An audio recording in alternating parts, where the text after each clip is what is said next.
Okay. Good evening. Good evening. Good evening. Good to see you again. So we'll get going. Well, I'll just launch right into it, and then what I'll do will actually include kind of a review from last time. We went kind of fast last time, and things that probably a lot of people haven't really thought of, and it's kind of hard to get your mind around sometimes quickly. But we'll sort of do a little bit of a review because it actually matters to what we're doing tonight. So, where we're going, first I'm going to give you a little bit of we have our guy is asleep at the switch over here. I'm just going to okay. So, where we're going is I'm going to give you a little review of what I was saying about how scientific reasoning works. And then I'm going to talk about I've been recommending to ask people questions. So I'm recommending certain questions to ask people that reveal the evidence. And the question tonight is, who was Jesus? And what did he really do? What really happened back there, and who was he? So what we're going to do is we're going to look at in general terms at the evidence. So the evidence is basically what we find written in the New Testament documents, and more broadly, the origins of the Christian church, including those documents. Okay, that's the basic evidence.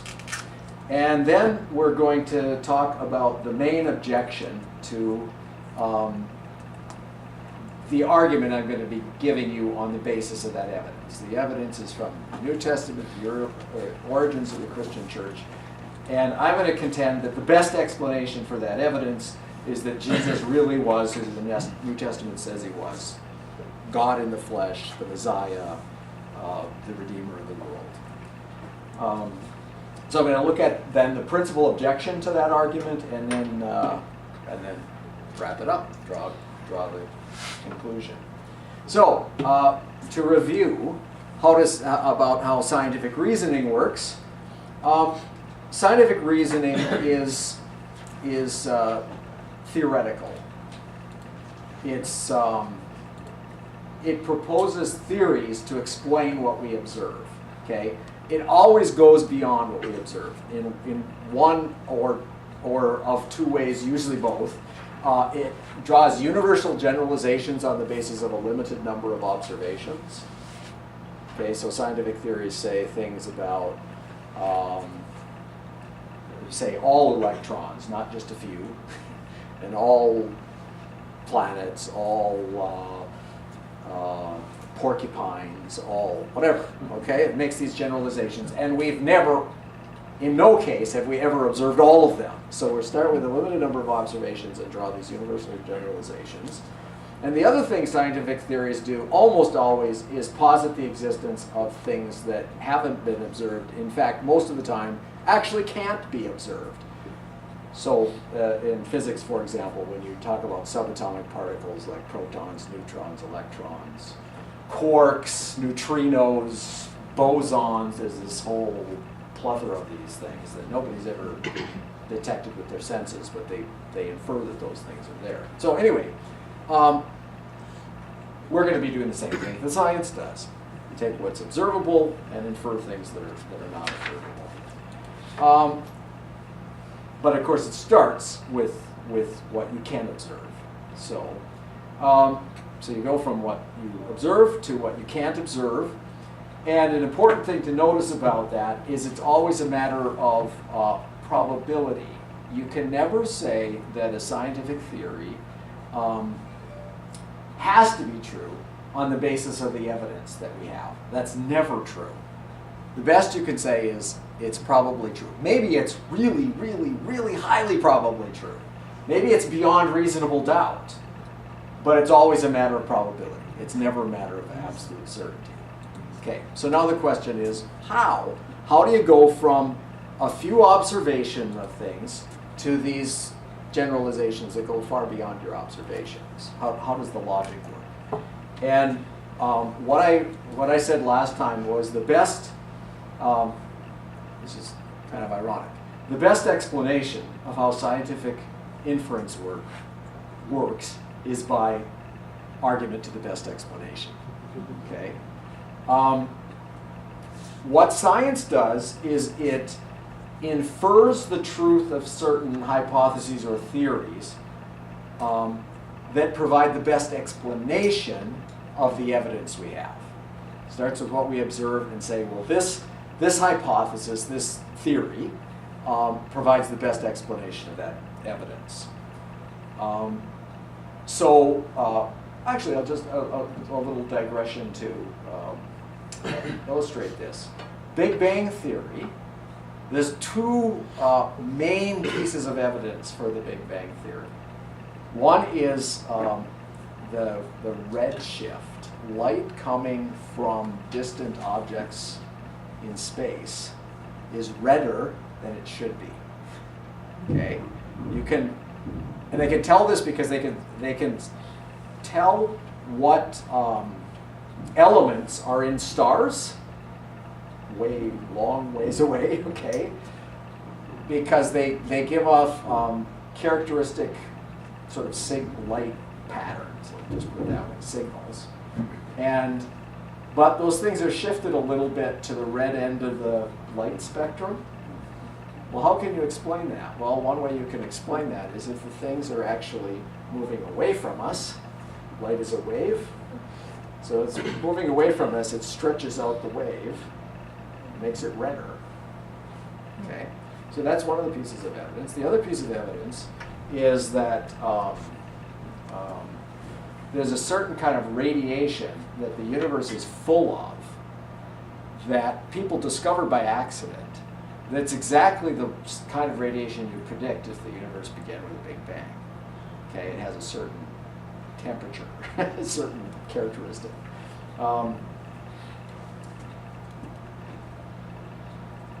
So the inference to the Big Bang is that, well, how can I explain the redshift? Well, things are moving apart. Well, if things are moving apart, they were once closer. You keep going closer, closer, closer. They were all together, right? That's the reasoning. And then there's this radiation that's what you predict. So the idea is the Big Bang provides the best explanation for this evidence. That's the reasoning that's used, okay? And we use this all the time in everyday life, right? This kind of reasoning. So what makes I gave an example last time of you see some tracks in the snow going across the lawn, and you wonder, well, what caused that? Why are those tracks there? Well, obviously you're going to infer that somebody walked across the lawn. Why would you make that inference? Well, because that provides a good explanation of the evidence. It provides the best available explanation. How is it the best? Well, there's three factors in what makes a good explanation. The first is plausibility. Okay. The more plausible an explanation, the better. Okay, and plausibility is a matter of how does the hypothesis fit in with the rest of what we believe in now. So in the picture there, that just doesn't seem very plausible, right? It doesn't fit in with our concept of things, right? So if I go back to the tracks in the snow example, I can make up alternative theories to explain those tracks in the snow ad infinitum. And this is actually true in everyday life, and it's true in science, that in principle, there are always infinitely many different theories that can explain the same things. Okay? But somehow we weed most of them out. How do we do that? Well, if I, again, talk about the tracks in the snow, I could make up alternative explanations like, well, there are these snow ants. And they make these patterns in the snow, right? That doesn't really fit very well with what else I know, because for one thing, I've never heard of snow ants. Probably there's no such thing. And I've never heard of ants making patterns like that. And what's the probability of them making a pattern that just looks just like that? It's just not very plausible. Or I could come up with another one. I could say, well, it was the prints in the snow were made by fairies. Okay, well, it's possible, but first, I don't really believe in fairies. I guess I I'm not sure there aren't fairies, but it seems unlikely to me anyway. And why would they make tracks in the snow? And what, you know, it just doesn't seem very well. It doesn't fit in with what else I know, right? And believe. And I could go on like this, right? But on the other hand, the hypothesis that somebody walked across the lawn, that fits in very nicely with what I know and believe, right? I know there are people and they walk, and when they walk, they leave tracks like that, and this is just ordinary. It fits in nicely with what I believe. Okay, so it's plausible. Okay, so that's the first characteristic of a good explanation is plausibility. Second characteristic of a good explanation is simplicity. The simpler a hypothesis or the simpler a theory, the better. And I mean, I think this is something that people don't, in everyday life, probably aren't aware of. But among scientists and among people who analyze how scientific reasoning works, there's no dispute about this, that the simpler the theory, the better. And that scientists always prefer, if all else being equal and they're choosing between two theories, they'll always pick the simpler one. The simpler one is better. There's some disagreement about why. Okay. My view is that the simpler theory is actually objectively more probable to be true. And I think the argument for that is really powerful. But some people think it's just practicality, really. And I think they're wrong about that. But at the very least, there's no debate that everybody says we take the simpler theory when we're choosing. Okay? And in fact, if there are, I can take any scientific theory for any evidence, and I can make it more complicated by just adding kind of pointless additions to it that don't actually make any empirical difference, any testable difference, and nobody would go for those, right? That's just dumb. Why would we do that? We stick with the simpler theory. Okay.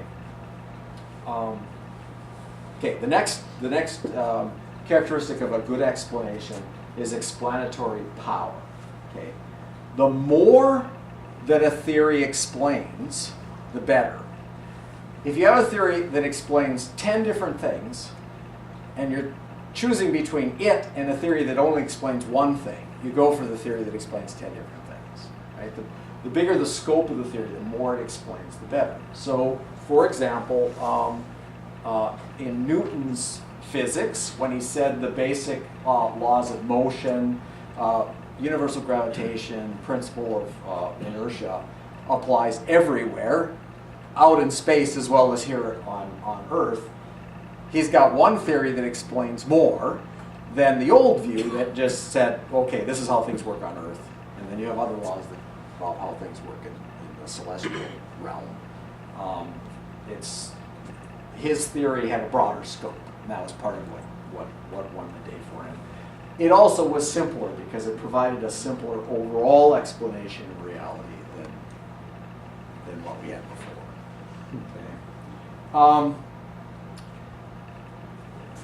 Okay, so it's how much the theory can explain, and it's how well it can explain it.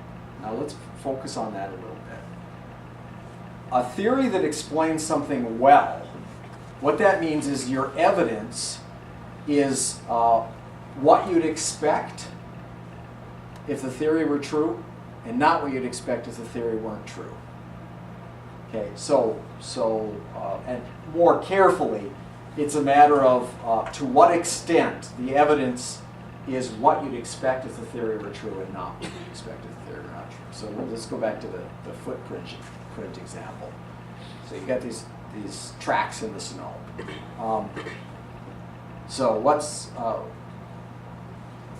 How does that provide evidence that somebody walked across the lawn? Well, it provides evidence that somebody walked across the lawn because those tracks in the snow are exactly what you would expect if the hypothesis that somebody walked across the lawn were true. Okay? And not what you'd expect if it weren't true. Those tracks in the snow are not what you'd expect if somebody did not walk across the lawn. Okay? Somebody didn't walk across the lawn. How did that happen? Why are there those tracks there? But if somebody did walk across the lawn, well, that's the evidence you'd expect. Okay? So, an explanation is good to the extent that it is plausible, fits in with what else we believe and know. It's simple, and it explains it a lot and explains it well. Those are the factors. Okay. Okay. So this will be a little bit of a review of last time, but it actually makes a big difference to what we're going to do this time. So if you're talking to somebody about who Jesus was, you might start with the question of, do you believe in God? Now, some people will, and this is perfectly legitimate, it's just not the best strategy, I don't think. Some people will use the evidence about Jesus to argue for God. And it is evidence for God. It's just that you're less likely to believe what the New Testament says about Jesus if you don't already believe in God or think it's plausible that God is there. Okay, so this is just my way of doing things. So you ask somebody, do you believe in God? Isn't it fairly plausible that God exists, given their what they believe and know? And a lot of people in our culture, I mean, there are atheists, but not that many, actually. Most people believe in God in some sense or other. Right? And then, of course, you can talk about the existence and order of the universe, like we did last time, individuals' experiences.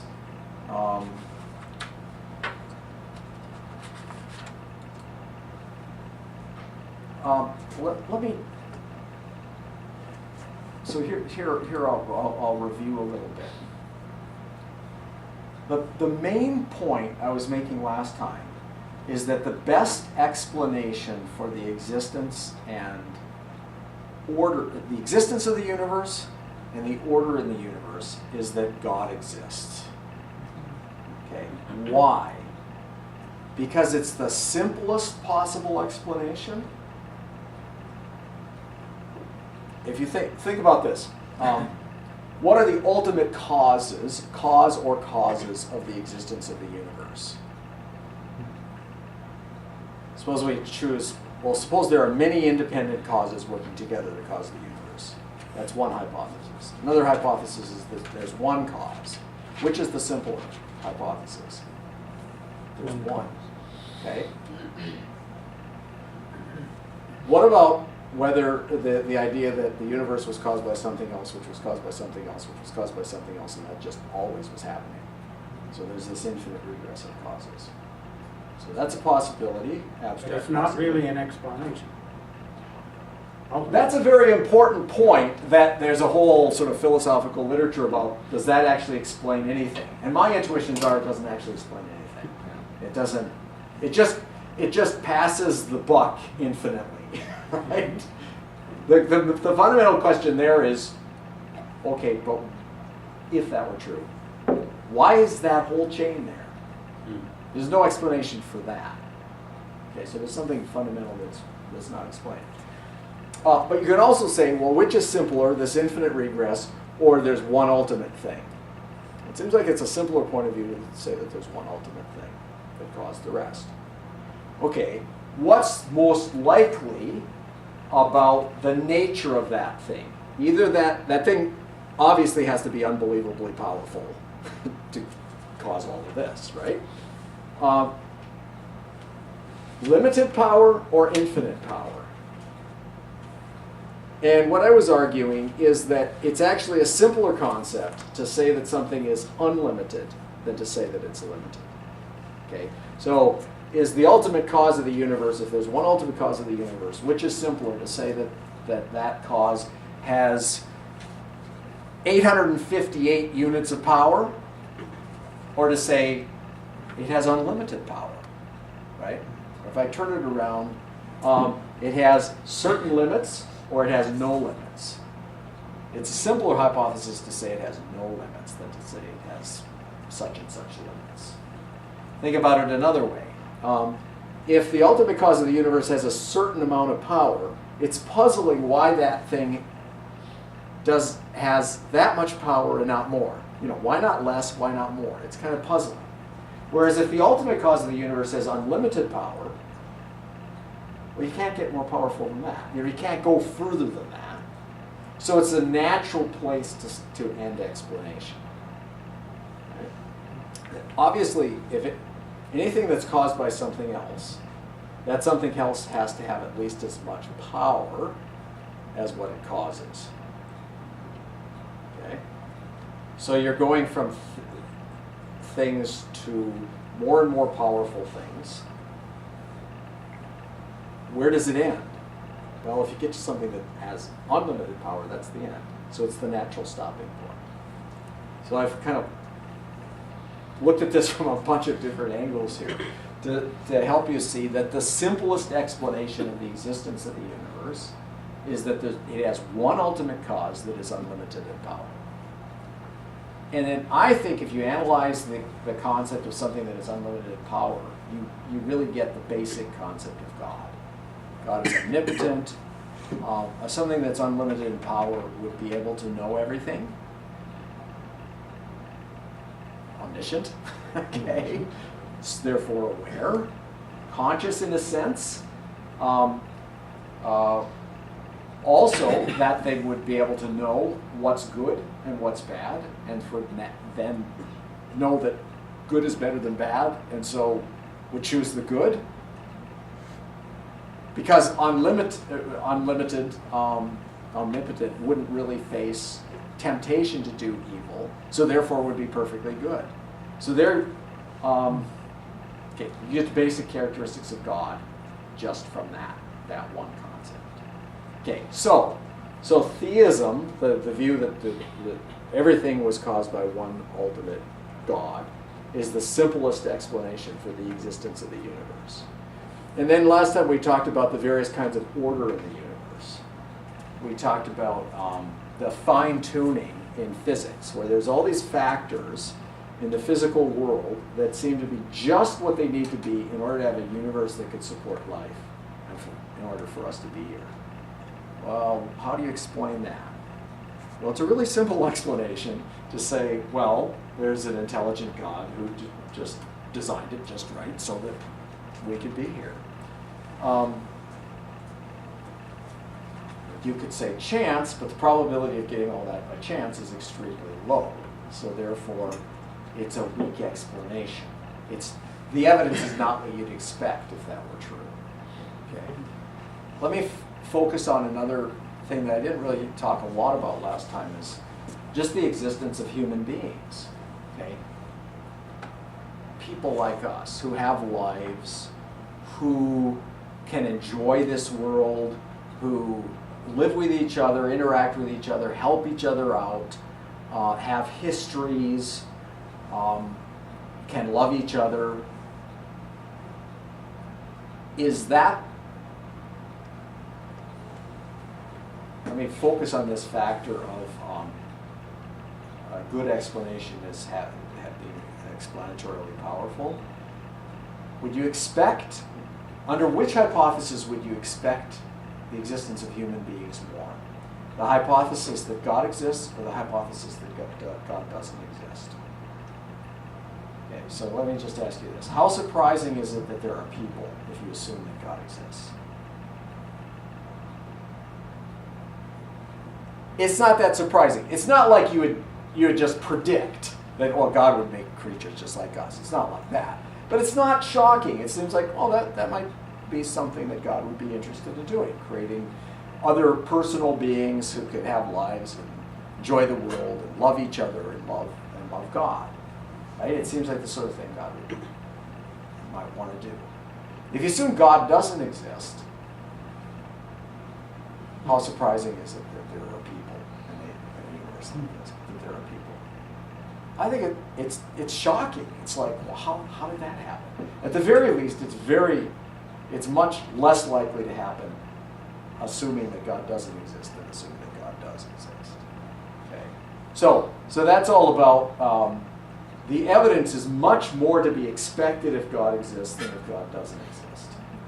Okay, all those factors about the various kinds of order there is in the world, the beauty in the world, much more to be expected if you assume God exists than if you assume God doesn't exist. So therefore it's evidence for the existence of God.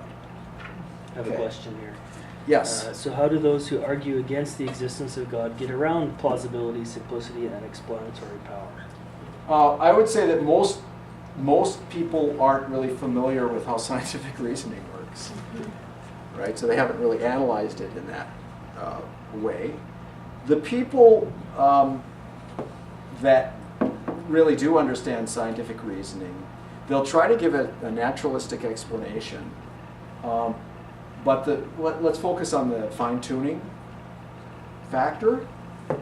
The best alternative explanation people give is the many worlds hypothesis. That, oh, well, I mean, if this universe, it's very unlikely that you'd get a universe like this just by chance, unless there are infinitely many universes being governed by chance, in which case this is likely to happen sometime or other. Okay, so that's where they'll go. The problem with that is it's a much less simple explanation, actually. Now you're positing the existence of these infinitely many other universes. Yeah, it's a quite complex hypothesis. Now, of course, if you've decided ahead of time that you're just not going to a supernatural explanation, anything beyond nature, you're stuck with that. That's the best you can do, right? But that's just begging the question. That's just assuming the answer to start with. And actually, there's a whole debate about what's legitimate within science. And I can kind of understand someone saying, well, as a scientist, I can't really posit God. I don't actually agree with this, but I can understand why they would do that. I can't do it as part of my science, but I'm not worried about it. I do lots of reasoning outside of science, so when I think about it, I think, well, no, the best explanation is that there's one ultimate cause that caused all of that. It's a simpler explanation. So, okay, now I'm going to go on and start talking about Jesus. This is just kind of background. So you can, I want to explain why this matters. If somebody says that it's fairly plausible that God exists, then the story about Jesus is much more plausible to start with. Right? If you don't believe in God, if you're an atheist and you read the stories about Jesus, they're going to seem really implausible. Really implausible, okay? But if you already believe in God, it's much less, it might be still somewhat implausible, but much less implausible. Much more plausible, to eliminate the double negation there. Okay, now let me ask you this question. Suppose God exists. Does the Christian story about Jesus, what the New Testament says about Jesus, seem like the sort of thing God might do?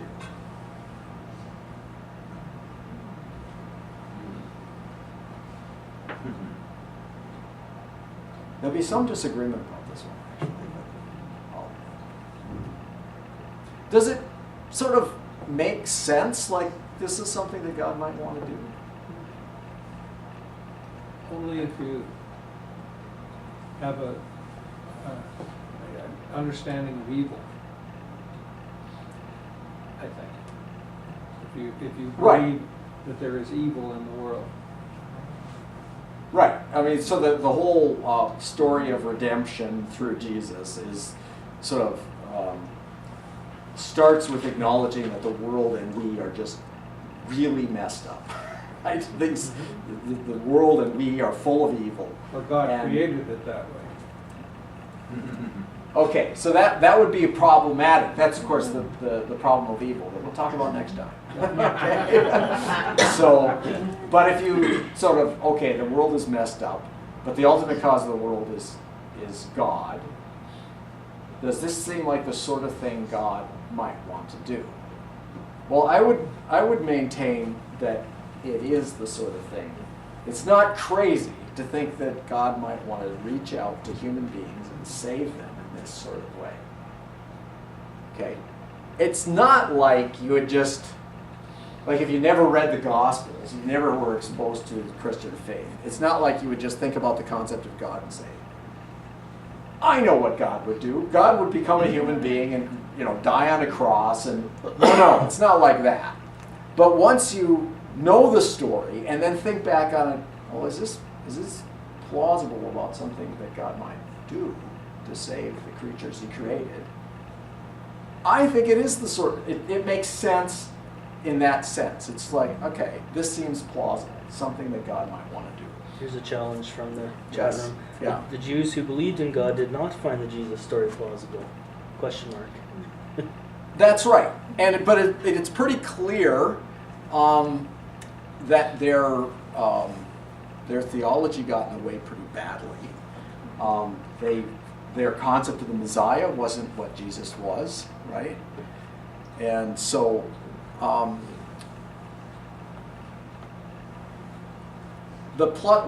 I'm going for is the initial plausibility of the Jesus story assuming God. Now don't maybe I put it a little bit too strongly here. It's not like, oh, this is what you'd predict. I'm not saying that at all. I'm just saying it's not crazy implausible. That's basically what I'm saying. Because that's actually all I need. By the way, just sort of an aside, the sort of reasoning I'm using here has a mathematical explanation.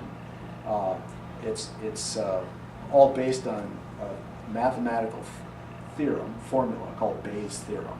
You can explain everything here, but I'm not going to do the math. But it's really cool. Years ago, there was an atheistic Jew, Arthur Katz, who used to take great delight in dating Christian girls and putting them down. But he said somebody gave him a New Testament, and there he was sitting in a saloon reading this New Testament, and it hit him. This rings true. Right. So people have these kind of sort of Gestalt experiences where all of a sudden it makes sense, and that is the way it is for me. I mean, I look at the story of Jesus, even though I would have never predicted that. Yeah. Sort of in hindsight, it's like, yeah, this makes sense that God would reach out to humanity in this kind of way. All I need is it's not extremely unlikely, and extremely unlikely, and it's really relevant what the background of the Old Testament, right, where you have all these prophecies and the expectation of a Messiah, even though they were a little off. That's very important, right? So in light of that, is it extremely implausible that God would reach out in this way to humanity? I think not. So yeah. In our society today, we don't necessarily think of a father giving up a son to die for people. So that's probably one of the hardest things to accept. Okay, I'm gonna face head on a strong objection right here. Because a lot of people say that. They say, well, this is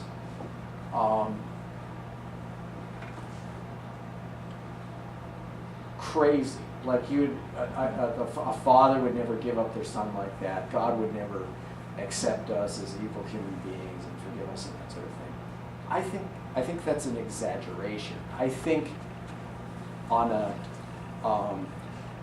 sort of shallow level, that's true. What's our first reaction? God would never do that. God would never become a human being. That's crazy. God would never die on a cross. That's for our first reaction. But I think if you think about it a lot more and think it through a lot more, it actually loses that craziness. It starts, oh, this does seem like a sort of thing a God That's a faith of building that sort too. would do. Faith starting to. Yeah, that's probably a factor. But I think, okay, if God is perfectly good and God made us, God being perfectly good would love us and wants what's best for us. But of course, a perfectly good God would also be just. And we're sinful. So now God's got a problem. God wants what's best for us, but God has to condemn us. How can God accomplish what's best for us and also fulfill his justice? The story of Jesus does exactly that. It's how God fulfills his justice on the cross and forgives us and accepts us and redeems us. Right? Thank you. What's the passage from that he may be just and the justifier of those who trust in him? Paul, right?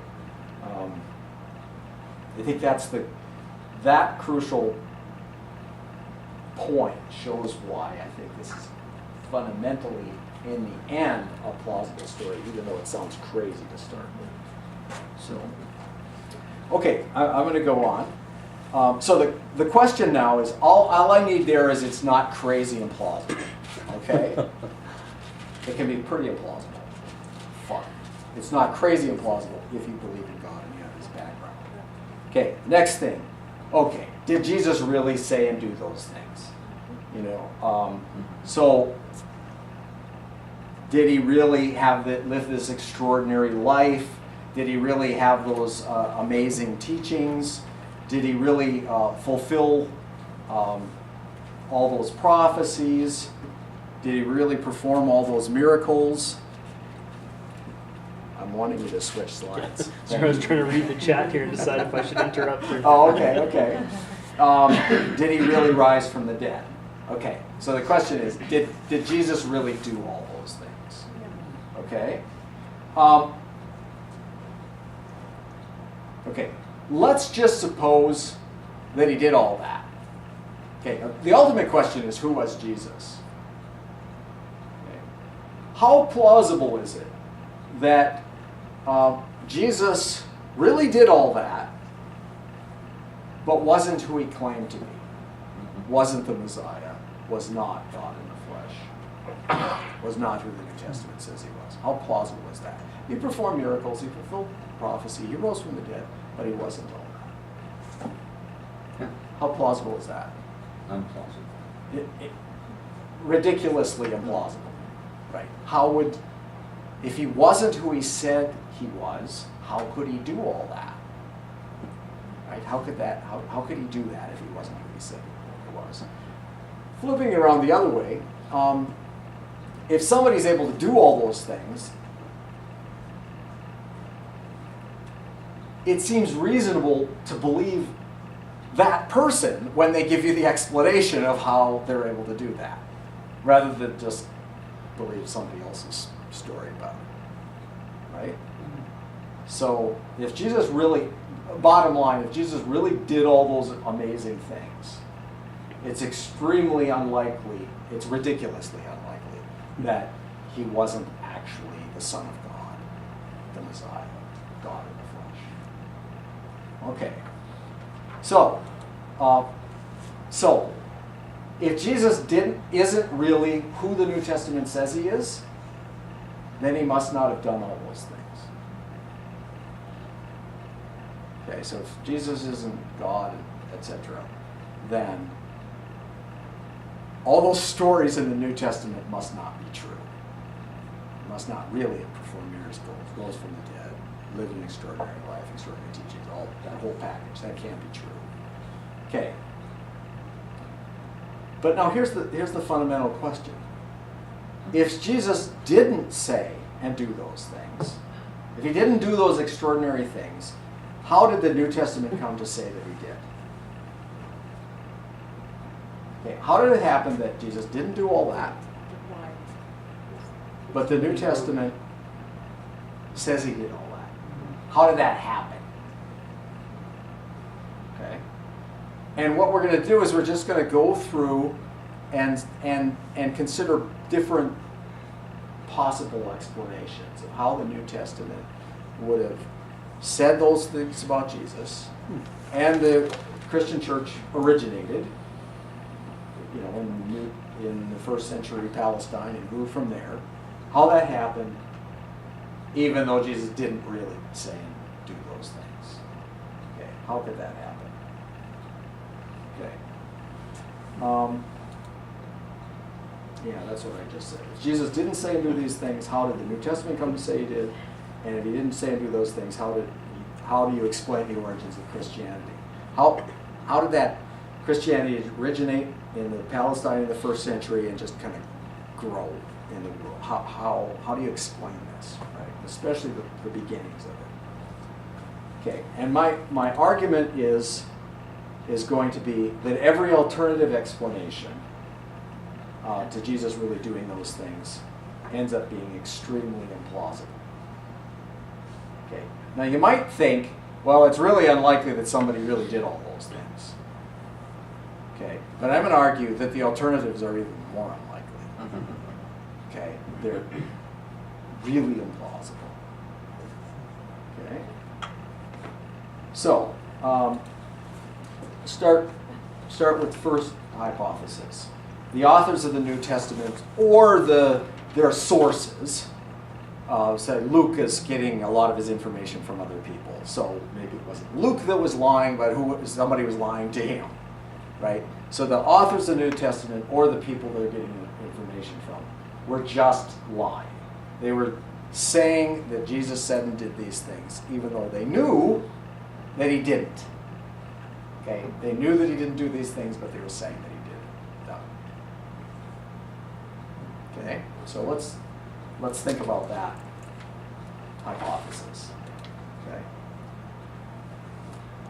there's several problems with that hypothesis. The first is that the accounts contain characteristics uncharacteristic of lies. Features that are not normal, not what you'd expect from liars. Okay? So here's a couple factors that scholars have pointed out. The first is that the Gospels in particular contain historical details that are in some sense not essential to the story. Right? They're not the main point, but they just refer to towns and political officials and kind of what other things that were going on at the time. Apparently unnecessarily, right? It doesn't seem like it's not an essential part of the story. So you could tell the basic story without referring to the town and the political leader and what else was going on. If you're lying and you don't want to get caught in a lie, Don't give information you can check. you keep the information you're conveying to a minimum so you won't be caught in a lie. Right? The more you say, the easier it is for your lie to be detected. Okay? Well, I think and that's what happens in a court of law when you have, eyewitness testimony, and you have, the different lawyers going one way or the other on it. They trip you up that way. If your story starts to change and they start checking stuff and what about and then you change, it's too hard to keep a lie. Right. So the prosecutors will try to get the defendant, if they get them on the stand. But anyway, question them and get them to reveal more and more details, and the more details they reveal, to try to identify, well, where did this happen? When did this happen? Who was there? And the more they reveal, the more likely it is that they'll be inconsistent with themselves, or that somebody else will know perfectly well that what they're saying isn't true. Right? So the more historical detail you give, the less likely that you're lying, essentially. Right? Because if you're lying, you want to keep that to a minimum. But if you look at, especially Luke Acts, right? The Gospel of Luke and then Acts, also written by Luke, you'll find that it contains a great deal of historical, sort of incidental historical detail, referring to particular towns, particular political leaders, things going on at the time that don't seem essential to the story. Well, in a sense, they are essential because they really portray that this happened really in history. It's not just a kind of a fairy tale kind of thing. It identifies where it happened, when, what was going on. It's very specific.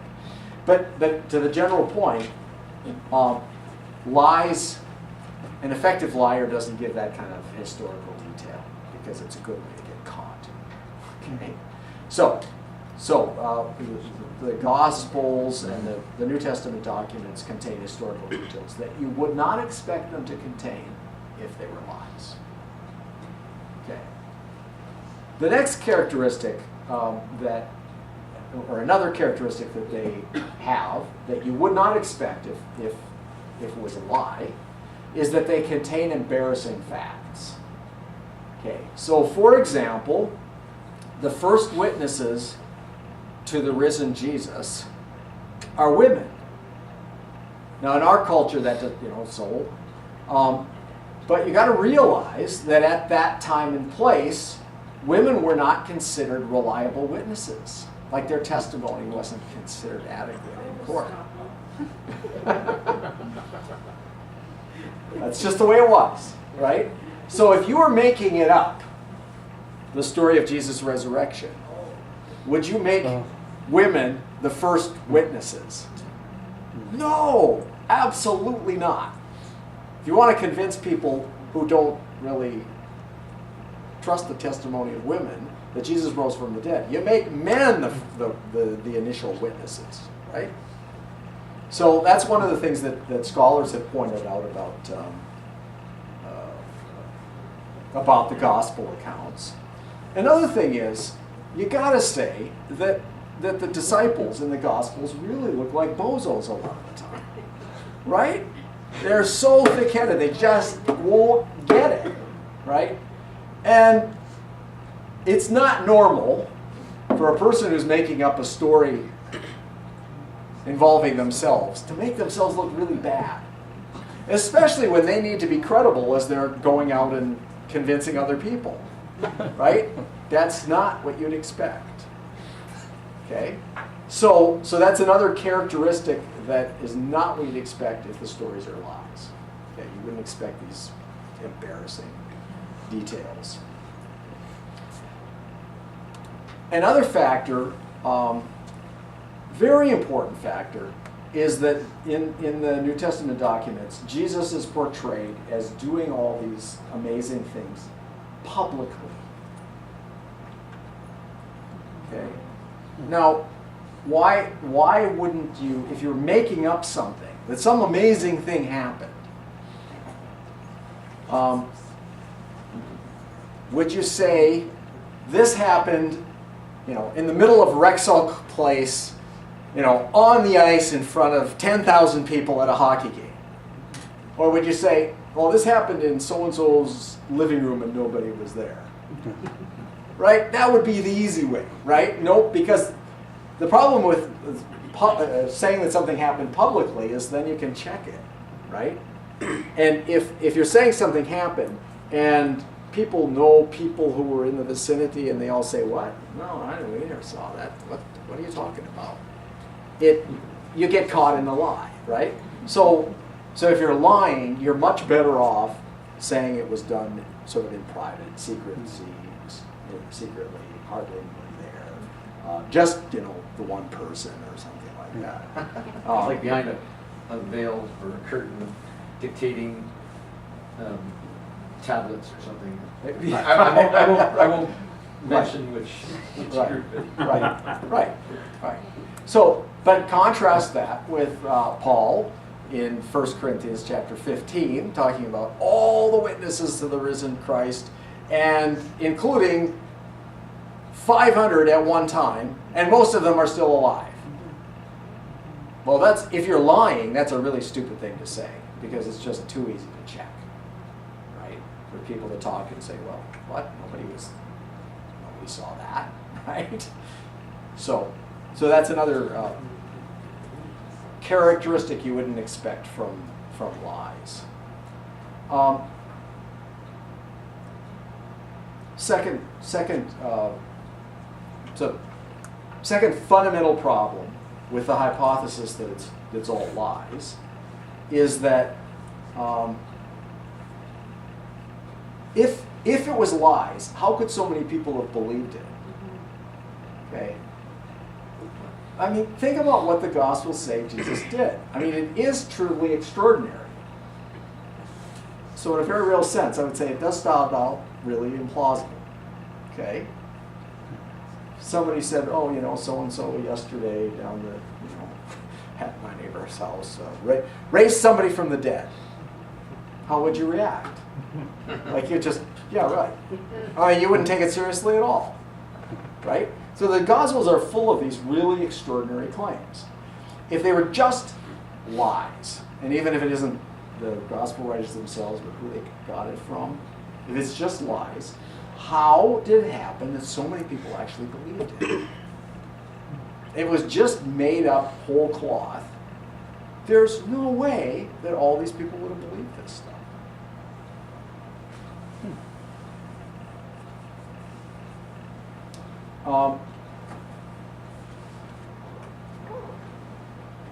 And there's, to repeat, there's also the claims could have been easily refuted, right? So, yeah, it's just the stories wouldn't have gained traction if it was just made up whole cloth. Okay, but the most important piece of evidence against the idea that it was lies is just how the people who said these things lived and died. I mean, you look at what the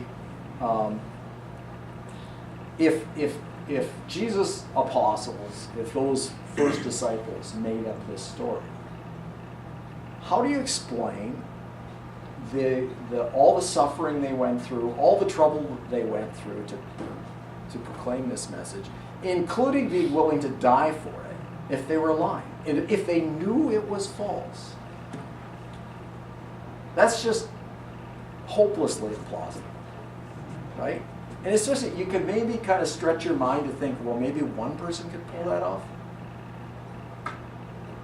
But a whole bunch of people all doing that, that's, if you just pay attention to how they lived and how they died, it's just hopelessly implausible that they were just lying. I mean, they had, whether they were right or not is another question, the next thing to consider. But it's just not it's not plausible at all that they were just making it up. So, yeah. Yes, I have some who suggested hallucinations, but mass hallucinations are very difficult to assess. Right. Right. Right. So we'll talk a little bit about that after we eat. So it's time for food. So we'll take a 10-minute break, and then 15-minute break, and then come back and pick up with the next alternative. Sort of innocently mistaken about what Jesus said and did. They were the people that were in the best position to know what Jesus said and did. Okay, so I think it's a little more plausible. It's still very implausible, but it's still a little more plausible to say, well, they were actively deceived. They were fooled into thinking that Jesus rose from the dead, Jesus performed miracles, did these amazing things, right? Okay, but then you've got this question of, okay, by who? Who actively fooled them? Who set up the scenario to trick them? Okay, how did they do it, and why? Like, what's the motive? Okay. The interesting thing is when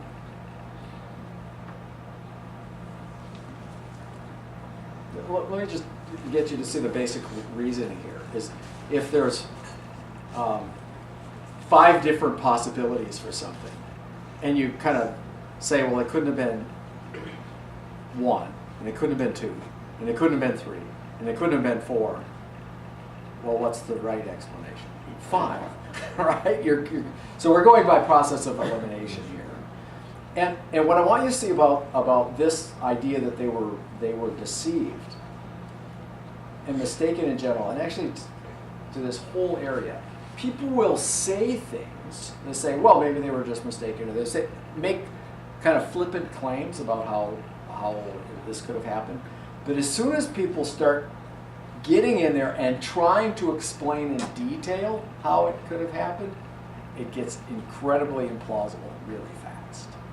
Okay, it's easy to say, well, maybe they were just wrong, or maybe they were fooled. How? Like, explain who did this, why, how, what was their motive, what did they get out of it, what was, like, and really nobody's got a story there, right? There isn't a plausible explanation of how that could have happened. So it seems to me that it's extremely unlikely that the first preachers of the gospel were just mistaken about what Jesus really did and said. Right? They were in the best position to know. Okay, so they weren't lying. They weren't just mistaken. Well, here's another thing. Now we're going to go from implausible to even more implausible to even more implausible. We're just going to, okay, but these are things that people say. Well, maybe the hard to believe bits were inserted later. Right? So the miracle stories were put in. The apostles proclaimed these things, but the whole thing about rising from the dead and all these miracles, that was kind of put in later. The problem with this is, well, there's several problems with it, but for one thing, imagine one of the Gospels. Suppose you take out all the amazing things, all the miracles and the resurrection. What do you got left? Sayings. Okay, you have some sayings. You have, but what you'd have is a bunch of teachings, like that would be from like a rabbi at the time, right? But why would anybody make a big deal about it? Right? It'd be, smart teacher, right? But, so it wouldn't have gotten traction to start with. The reason it got traction, the reason it made a big deal, the reason it got a lot of converts and the like, is precisely because of those stories, right? It's the miracles and the resurrection that caused people to think, oh, wait a minute, this isn't just another smart teacher. This is something really radically different going on here. So,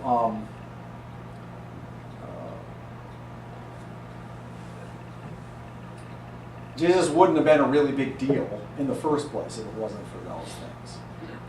But really the most important, the stronger piece of evidence here, is that scholars are actually amazingly good at being able to detect when something is a later insertion.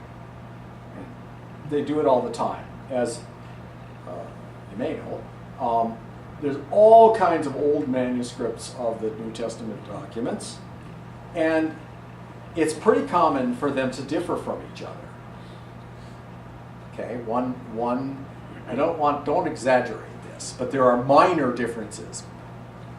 Minor differences are common between the different ancient New Testament documents. But in most cases, it's really pretty easy to tell what the original reading was, or have a really good idea of that. Because you can kind of see the lineages of these documents. And also there's, when you have a later insertion, there are usually clues in the language that's used, right? There's something about the grammar or the forms of the words or something, it just doesn't fit in with the rest of the document, right? You might have earlier other versions of the text that don't have that story, and then you have this language that doesn't fit well.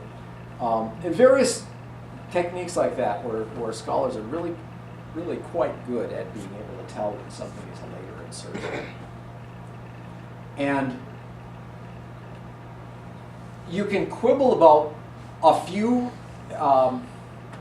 instances, but in general, like no sensible scholar actually thinks this, right? That all this stuff was just added later. It's just not plausible at all, analyzing the documents themselves.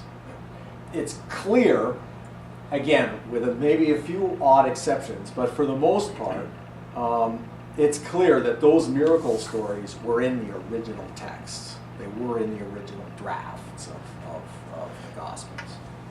So that's just really not, it's not plausible at all that all this was added later. Okay. Couple other things that people sometimes say.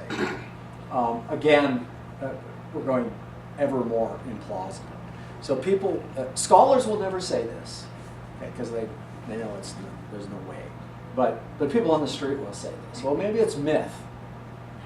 The problem with that is that the Gospels and the New Testament documents don't have the characteristics of myth. They're not, and C.S. Lewis was really strong on this point because he was an expert in analyzing mythology. And he says, when somebody says that, I know immediately that they just haven't read enough mythology. Because read the Gospels, read a bunch of mythology, you'll see that it's just radically different. So in mythology, you have all these, well, first you have a kind of long, long ago in a galaxy far, far away kind of setting, right? That's once upon a time. It's not around here. It's who knows where, some other realm. It has that kind of setting. And mythology has this sort of these kind of gross exaggerations. Now you might think, well, miracles, that's pretty. But in mythology you have these really hyperbolic things, much more than anything you find in the Gospels. You don't have references to. Okay. Remember, the New Testament documents were written in the last half of the first century. So they were written like 20 to 50 years after Jesus lived, right? And they're referring to specific times and places. It's like if somebody, an Edmontonian wrote something and talked about what was happening in Red Deer 20 years ago. Like, that's not mythology, right? So anyway, no serious scholar thinks that the Gospels are mythology. It's just not it's not that kind of literature. Okay. What about legend? So remember, legend is where you have some facts, and then the story kind of gets passed on, and it gets exaggerated and exaggerated and exaggerated, and pretty soon it's way beyond what actually happened, right? That's how legend works. The thing about legend is it takes a long time to get a legend going. Okay? Like hundreds of years, at least 100 years. I mean, generations really is what it takes to get legends going. But again, the New Testament documents were written 20 to 50 years after Jesus. There's simply not enough time. You don't have, somebody teaching their children, who taught their children, and they're all kind of exaggerating and passing it on over a number of generations. There's one generation here. There just isn't the amount of time that's necessary for the stories to be legendary. Okay. Okay. I already said that. Okay, what about historical fiction? At least that's a little bit more plausible, right? Today there's all these novels being written that set in 1900 in Ireland, and it's intentionally crafted. This is intentionally done. Name real places, sometimes refer to real people, especially political leaders, and so you set it in a very realistic historical setting, but then you make up a story set in that setting. Okay, very popular kind of fiction today. The problem with this idea is that kind of literature simply didn't exist then. Right? It's a very recent invention. Nobody did that at the time of, well, in the first century. So that didn't happen. What about this? Sometimes you have people say this. Well, maybe it wasn't meant to be taken literally. Yeah, they just, the gospel writers weren't lying because they didn't really want us to believe it in a sense. They wanted us to get some general moral truths from this or something, but they didn't want us to really believe that he really rose from the dead and healed people and the like. Okay, so sometimes people will say maybe it wasn't meant to be taken literally. But again, think about what we know about the authors, what they did, how they lived, how they died, and actually just the way the Gospels and the epistles are written. I mean, it's really pretty obvious that they meant for people to believe that Jesus really did these things. Now remember the Gospel of John, right? Toward the end he says, "And these things I've written so that you may know that Jesus is the Christ and that we may have life in his name," right? That would be a really weird thing to say if you didn't intend for people to actually believe what you'd been telling them earlier, right? It's just not credible analysis of that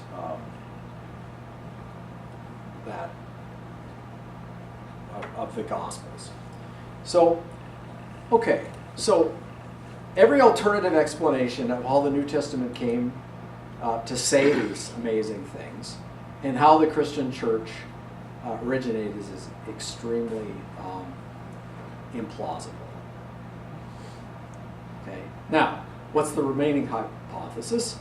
Well, there's the hypothesis that Jesus, he actually did these things. Okay? So, suppose that Jesus really did do and say these things. Wouldn't that explain really very well why the New Testament says that he said and did these things? Right? The hypothesis that the New Testament says these things because they actually happened is a very simple explanation. Okay, it's a powerful explanation. It's powerful because if Jesus really said and did those things, how surprising is it that the New Testament says he said and did those things?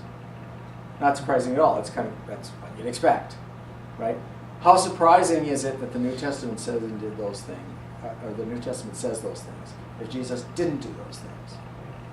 Very surprising. Not what you'd expect. Okay, so the evidence is much more to be expected if you assume that Jesus actually did those things than if you assume he didn't. So it's a powerful explanation. It explains it well. Okay, and I say reasonably plausible explanation. Now, again, I am going to admit that there's an initial implausibility because you don't just believe and you say somebody healed somebody rose from the dead. It's like, no, these are, at the very least, very unusual events. So they start with a low probability. They're pretty implausible to begin with. But I think they're not, this is a reasonably plausible explanation in the context. In particular, the context of if you believe in God and you think about, well, is this the sort of thing God might want to do to save us?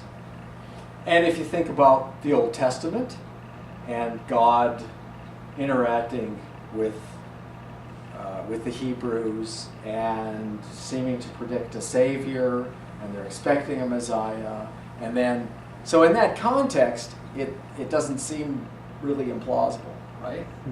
And it just seems like the sort of thing that God might want to do. Okay, now the most promising place to challenge this whole argument still is here, so I'll come back to it in a little bit. So I contend that this explanation that Jesus really said and did these things is at least better than the competition in the combination of simplicity, plausibility, and explanatory power. It's the best available explanation. Again, just to explain a little bit how the evidence supports the hypothesis. So if Jesus really wasn't God, and really did the things the New Testament says he did, how surprising is it that the New Testament say those things? Well, not surprising at all. I said this earlier, I just got a little older. How surprising that the New Testament would say that if he wasn't,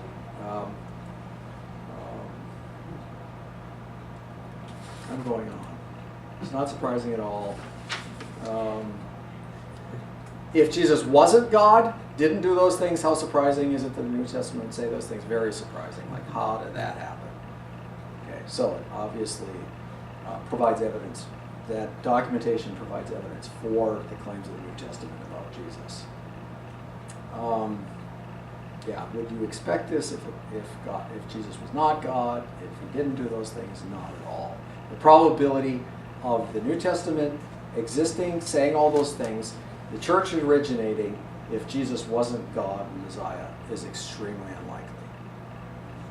Okay, so this evidence provides strong evidence in favor of the hypothesis that Jesus really was God, etc. Is our total evidence about Jesus more to be expected if Jesus really was God than if he wasn't? Absolutely yes.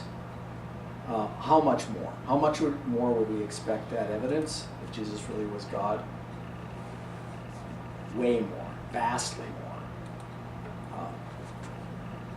One more notch still. I'm just, because I get ahead of myself.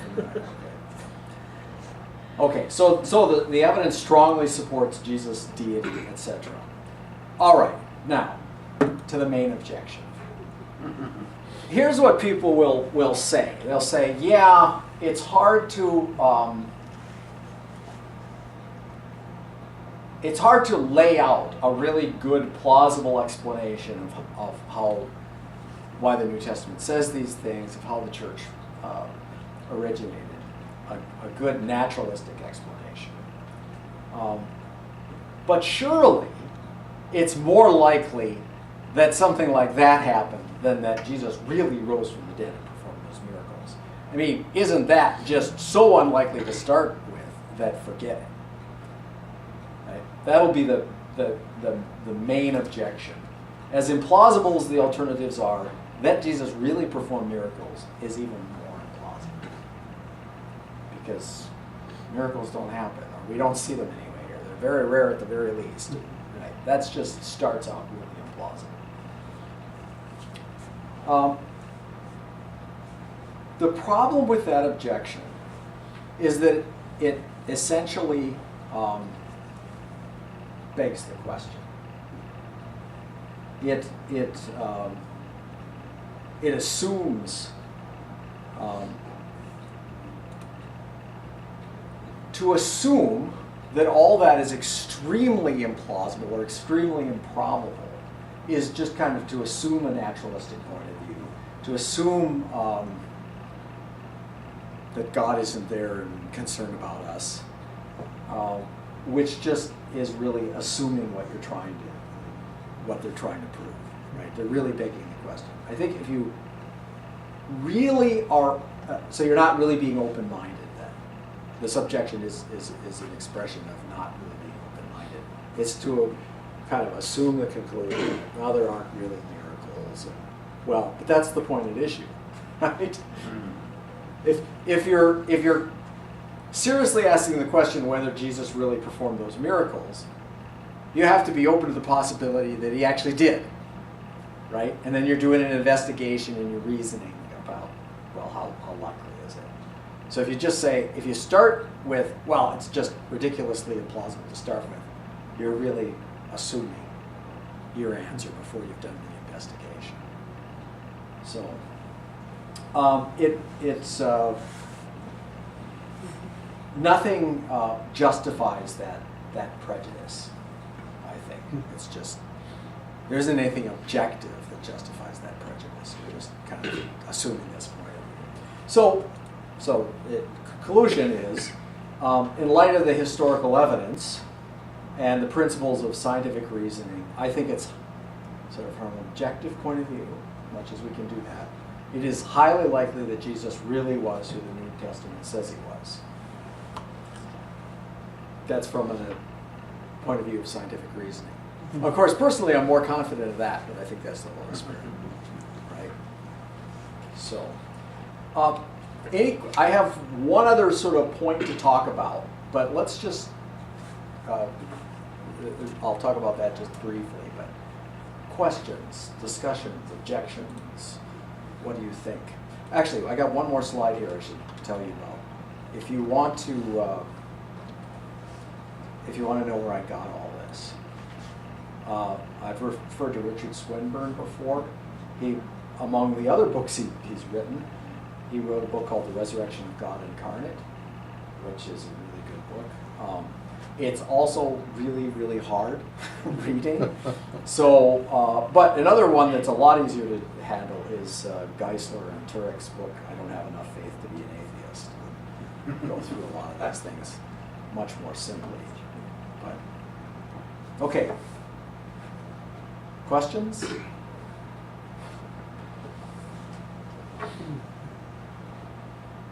Yeah.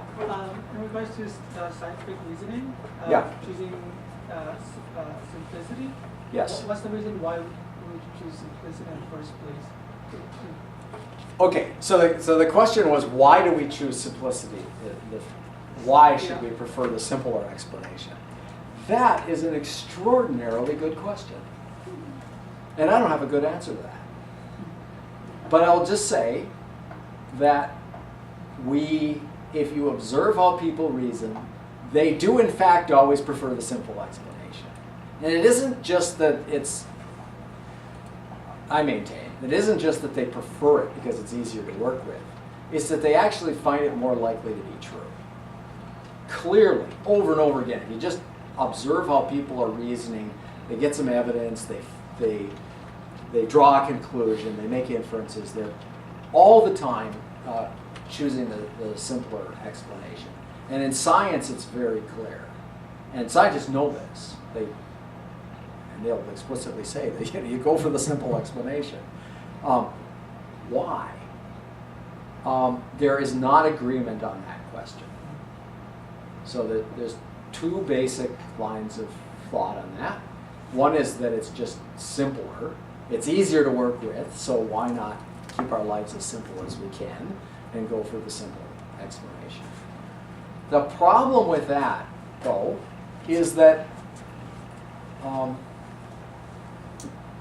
we actually find the simpler explanation more likely to be true. If you observe how people are reasoning without posing the question about simplicity, you'll just see that over and over again. And so here's the conundrum. You might think, well, maybe the simple hypothesis isn't really more likely to be true. If that's correct, then a huge portion of our reasoning in everyday life is just wrong, is fallacious, and a huge portion of scientific reasoning is just wrong. So if you're a realist in philosophy of science, realists are people who think that science is actually, in a sense, discovering the truth. They all know that at any point in science, the scientific theory could be wrong. But they think science is aiming at the truth and it's making progress toward it.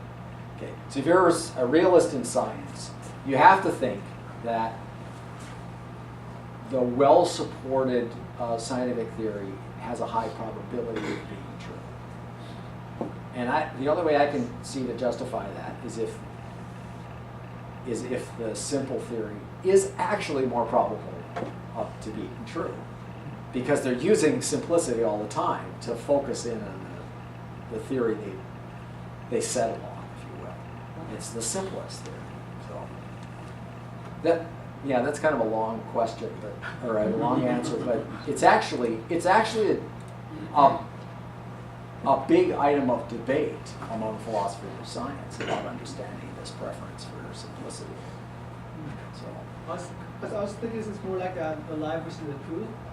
With simplicity, like if you add more things to your lies, it adds more evidence. Well, it can weaken your statement a lot more than if it's just one thing. Like the truth. Yeah. okay. Part of the explanation for why a simple hypothesis. No, I'll say it, but I'll say it doesn't really matter. Part of the explanation is that the more you add, the more details you add to a story, the more possibilities there are of being wrong, and so the probability of the whole claim goes down. Okay, but it's clear that that's a factor here, but that's not the main driver, because you can have different theories that actually have the same empirical content. In other words, predict the same observable evidence, and yet some of them are simpler than others, and we always go for the simple one. All right. And we actually think it's more likely to be true. And I mean, people in everyday life aren't obviously kind of consciously thinking about simplicity, but we are actually using simplicity all the time in making our judgments in ordinary life that our lives depend on, like in our driving, and we're assuming the simple explanation of things all the time. And it works really well, actually. So, other questions, comments? I have a question here. Yeah. Joe asks, might Muslims make similar arguments about the truth of the Quran and the life of Muhammad? Yes.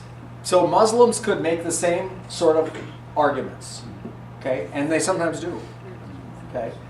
But I would have no difficulty putting this case against that case, okay. First, there are look, my understanding of Islam is pretty shallow, so I take this with a little grain of salt. But the miracles associated with Muhammad are, I mean, it's clear that they were kind of quite late attributions of miracles to him, and it just doesn't have the same kind of you can't put the same caliber argument for Muhammad that you can for Jesus along the same line of reasoning. Muhammad himself doesn't claim any miracles.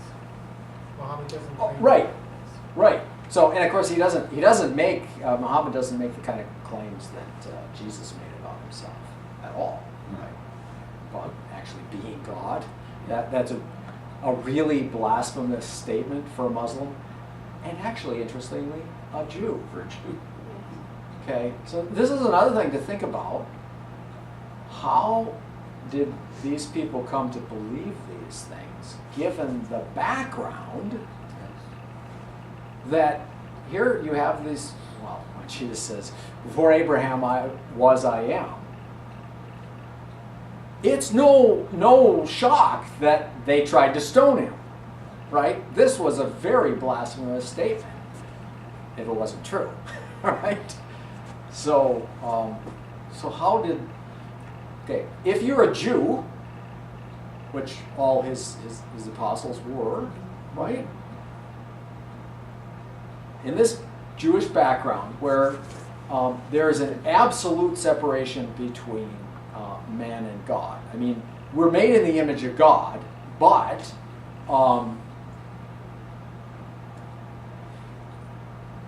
the ultimate sin for a Jew is making God-like claims about yourself. Right? God is God. We got to remember we're not God. We're made in God's image, but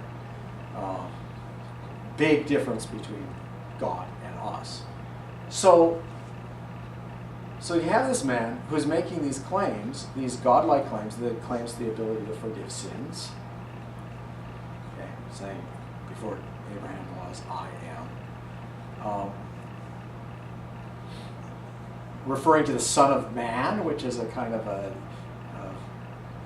going back to the Old Testament prophecy, it's a divine-like being, and so you have this background understanding of these Jews. How did they ever come to accept this about Jesus?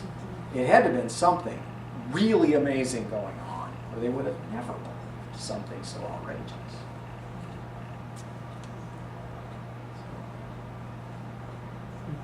So, yeah, in general, you can make cases for other points of view. You can make cases for different religions, and I have no, kind of crassly, I'll say, bring it. Make your best case, and I'll compare this case, and I think this case is clearly better. It depends on what religion you're talking about. It's kind of apples and oranges, though. You can do that since Judaism, Christianity, and Islam are very historically based religions. You can do this kind of reasoning there. If you're talking about Buddhism, that's a whole other ballgame. That's really more of a philosophical point of view. And actually, there's a lot of it that you could kind of say, well, it's kind of a way of handling the suffering we have in our lives, and maybe there's some wisdom there actually, just based on human reasoning. But you don't have that. It's a very different kind of religion, so you don't have the same kind of case for it at all. So, other questions? Yeah. You indicated that it's not very difficult to establish that the Gospels are meant to be taken literally.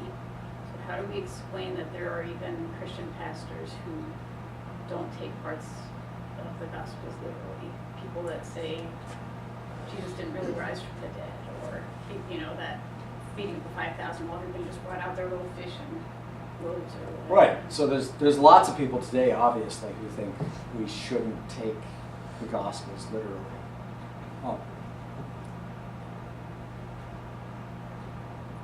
But when people do that, they're not typical. Well, first, they're not really thinking about the point I was making, but they're not typically claiming that it wasn't like the original authors intended to be taken literally.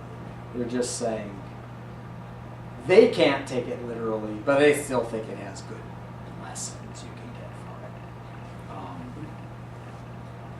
I don't think that point of view is at all based on the idea that it was never meant to be taken literally in the first place, like the original documents. Because when you read them, when you analyze them, it's just not plausible at all. Maybe that's the best I can do. Yeah. Bottom line, the idea that people today don't take it literally has an incoherence to it. I think it runs afoul of, but you actually read it, and did the authors mean you to really believe this?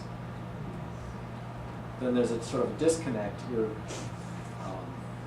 You're taking a very different point of view than the authors of what you're reading then. So anyway, and it's not really about what people today want to take literally. The question is, were the original tellers of the story, did they mean to be taken literally? And I think it's extremely implausible to say that they didn't mean to be taken literally. That Jesus performed these miracles and rose from the dead was, especially the resurrection, that's the main point. Without that, never mind, really, right? Well, yeah, I was going to say, to take that point of view as a, let's say, a Christian pastor trying to put that across, then my first question would be is, what am I doing here? What is it you're trying to sell? Right. Are you What's giving the me point? salvation, or are you just, this is a social club and you want me to, cough up some money every week so you can have a nice life? And, really, when you look at it from that point of view, well, what's the point then? Right. If Jesus isn't who he says he is, and he can't, forgive my sins, and there's no salvation attached to that, then I can go to any number of clubs and get what I want, which is, whatever, self-gratification, whatever. When you think along those lines, that's my first question to a pastor who says that is, well, what are you selling? You're obviously not selling something that I want. Out the door I go. We've done that. We've been in a church that was like that. And we went and came to the Lutheran church. I remember reading in, I think it was one of the National Post or Golden Mail, a pastor who was saying the church really needs to upgrade, needs to, adjust to the modern society. We're gonna lose all our members if we don't abandon this talk about Jesus really rising from the dead and all that stuff. And I thought, has she paid any attention to what's actually happening in the church? Because her church is absolutely dying. Who's saying this stuff? Because why would you bother with that? Just join a club, right? Why if you're not actually saying something that's different from the rest of society, well, why bother, right? But actually, the churches that are really adamant about this are the ones that are growing. So, I don't know, what she was saying had a certain surface plausibility, but if you actually look at the evidence, it was a ridiculous thing to say. So, and yeah, you just look at the Gospels, and if the idea that they didn't intend the readers to believe that Jesus rose from the dead is ridiculous. Like that's the huge point. It takes a whole big chunk at the end of these Gospels, right? That's the big climax. That's the main agenda there, right? So I think the fact that the Old Testament is the prophecy, and so you've got that leading story that is proved. So history's proven, it just keeps.